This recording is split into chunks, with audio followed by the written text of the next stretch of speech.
ក្នុងចំណោមទាំងអស់នេះទាំងអស់ផល Search Shop ខ្ញុំគិតថាមនុស្សភាគច្រើនគេតែងតែមើលរំលង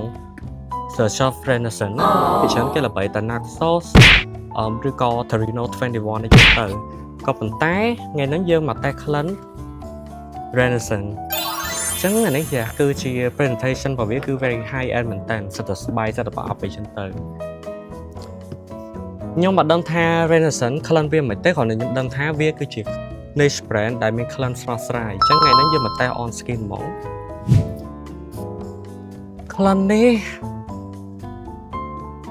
គឺវាភាយខ្លាំងមែនតើ first impression គឺដាក់មកដាំងហ្មងអ្នកទាំងអស់គ្នាទទួលបាន Clan ក្រូចហើយមានអារម្មណ៍ថាមានបែបរៀងស្មៅរុក្ខជាតិបៃតងក្នុងហ្នឹងហើយវាមានអារម្មណ៍អាសបកក្រូច lemon zest គឺវា very singy ហ្មងគឺវាស្រស់ស្រាយហ្មងវាធ្វើឲ្យអារម្មណ៍យើង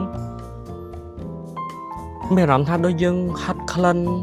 សបកក្រូចឆ្មាយកតម្ដងក្លិន opening របស់វាក្លិនគឺក្រូចខ្លាំងមែនតើដែលខ្ញុំអត់អាចហាត់ក្លិនអីផ្សេងដឹងបានទេគឺសន្តិចាក់ចំហធ្វើឲ្យយើងឈួលបន្លាញ់វាមិនឈួលទេវា smooth ក៏ប៉ុន្តែវារៀងខ្លាំងក្លិនសបកក្រូចនេះគឺខ្លាំងតែម្ដងខ្ញុំគិតថាក្លិនសបកក្រូចនេះនៅពេលដែលវាស្ងួតម្ដងតិចទៅក្លិនវាប្រកាសជាអាចដូរទៅជាក្លិនម្សៅដែល